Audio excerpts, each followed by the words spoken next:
Well, hey everybody, it's Sandy and welcome back to my channel dedicated to helping you advocate for your own health one topic at a time. So guys, today I want to talk about this common topic of conversation these days, which is what are you doing differently now that the infection rate has come down? Yes, it wasn't too long ago. The conversation was, what are you doing differently now that you're fully vaccinated? Now, I was vaccinated very early on in the vaccine rollout, so the answer was really nothing. I didn't do anything differently other than be a lot less stressed if there was something sort of unexpected, some kind of contact that I didn't like. I didn't do anything differently for a while. And then we had a conversation more recently when the CDC said you can largely unmask if you are fully vaccinated. So we had a conversation here, we had a conversation on the Facebook groups page, and I think most of us have been having this conversation with our friends and families anyway. So when we were all having this discussion in the Facebook group, I said, the truth is going to be very evident in a few weeks. We'll know in a few weeks when we see whether the infection rate has gone up or down. I predicted that it was going to decline. Maybe this would slow the decline, but that we weren't going to see some dramatic spike in the infection rate because of this. I was cautiously optimistic. I think that's the wording I chose. So it is now a few weeks later and the infection rate has continued to decline, and it doesn't even look like the decline has slowed necessarily. So I think that's great. Now, what that tells me is that it kind of looks like, in hindsight, common sense, that the vaccine is really the heavy hitter in the arsenal of protection against COVID. I'm not knocking face masks. As you guys know, I've been a big proponent of face masks. I've done plenty of video reviews on various face masks. I was a guest on Dr. Bean's channel, Dr. Mobeen Syed, where we talked about masks. So I'll tell you what I'm doing differently now, or thinking about doing differently at this point. And I'm also going to talk about something that I still want to know. I want to see some data on one issue that remains outstanding in my mind. So I'm going to talk about that too, and we can maybe all keep our eyes peeled for some research coming out on that issue. So in terms of what I'm doing differently, I'm really not ever double masking. Now, maybe I would if I were going to fly, so not so much the plane, but the airport would be what concerns me. I might be inclined to double mask in certain very specific high-risk settings. I am eating outdoors and doing largely just about anything outdoors without too much thinking about it. I don't think I'd get into a packed crowd like a concert stadium, even if it's outdoors, but I'll go out to dinner. I'll go outside at some point when my hand is all ready. I'm going to go back to the pool. That's going to be an outdoor pool. And unlike a few months ago, I'm not going to worry too much if it's crowded, not crowded. It's just outside is just not concerning me anymore. I will do things now inside in groups where people are vaccinated and even where people are mostly vaccinated. So we had to go to our veterinarian last week, and he had told us that everybody except for one person on his staff was vaccinated. Now, I did have a mask on, of course, but it just wasn't like it was a few months ago. So there are two settings that I'm still really reticent about, and one of them I think I would probably double mask. I already mentioned that's the airport if I have to do any kind of air travel. I'm not sure I'm there yet. And the other thing is the gym. I did a video a while back on possibly going back to the gym, and then after I got all the feedback from you guys and I thought some more about it, I decided no.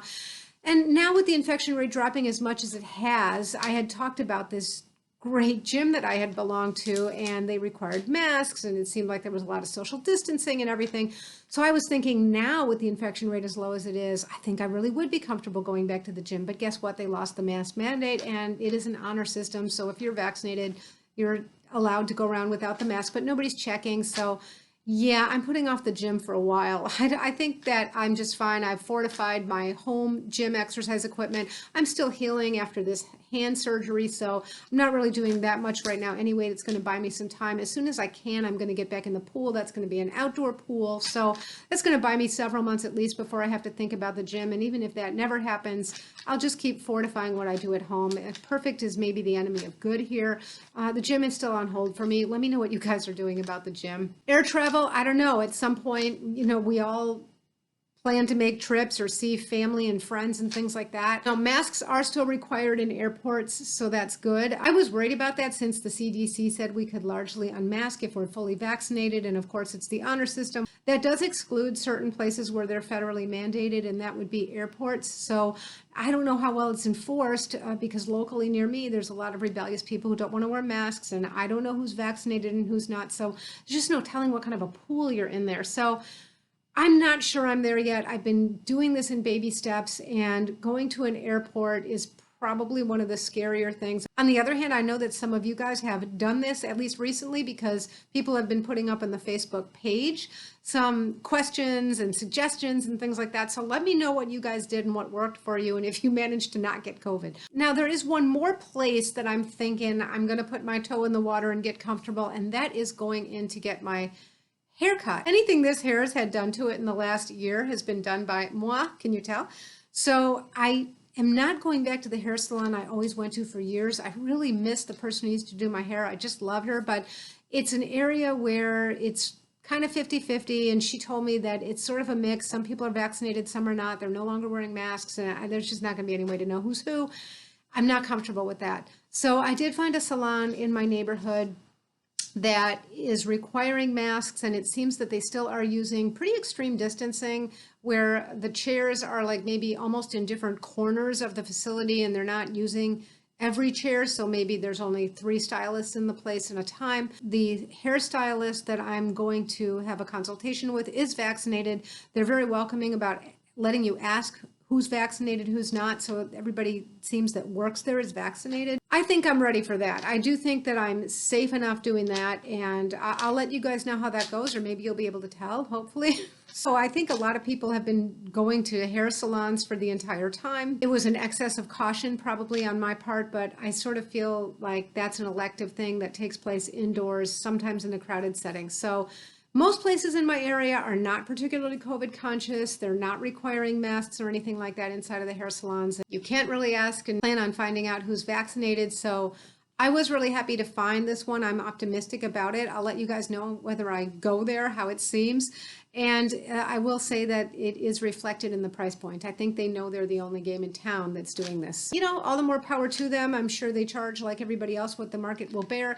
And I also think that if they are cutting down their own volume so substantially so that they can have this kind of distance that's still important to some people, then yeah, I get it. So I'll let you guys know what I think after I have that consultation. So here's the piece of information that I think is like the million-dollar question and will really be a game changer for me in terms of letting me feel just completely comfortable, probably doing just about anything.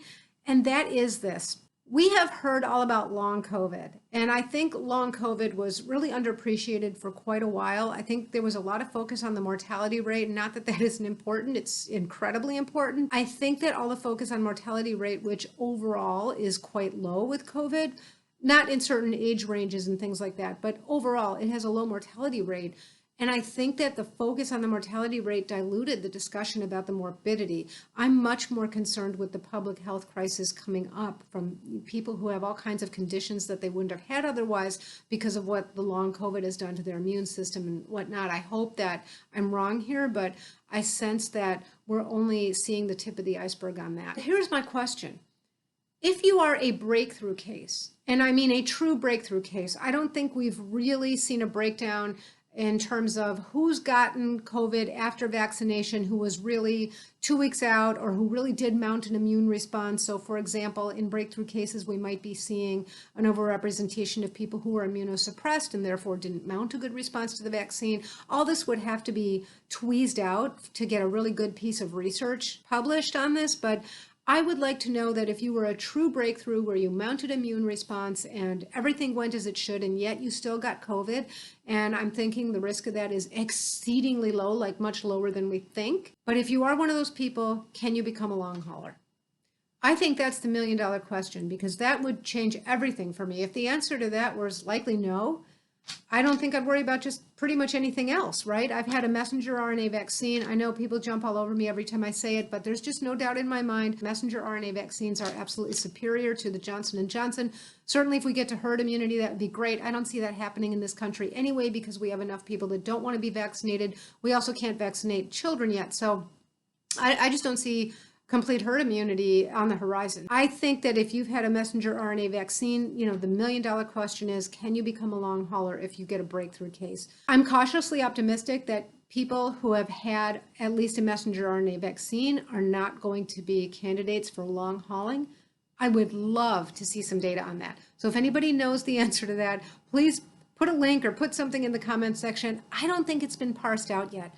That's going to be it for me. Yeah, so this is about all I can think of, right? The hair salon is a good likelihood is going to be a yes now. The gym, not for a while. The airport, a little bit of trepidation here, but that would be a setting where I probably still would double mask, make sure I have eye protection on, and just pretend I was never vaccinated at all. But I'm not there yet. I haven't done it yet. I'm looking forward to hearing from you guys. I'm also really hoping that we'll get to hear something about any possibility of long hauling if you are a breakthrough case. So getting COVID after being fully vaccinated with a good mounted immune response. Let me hear what you guys think, and let me hear what you're doing differently. Whether you're as excited as I am and maybe pleasantly surprised that the infection rate has continued to decline in these last few weeks since the CDC made its latest recommendation. And until next time, be well. Bye-bye.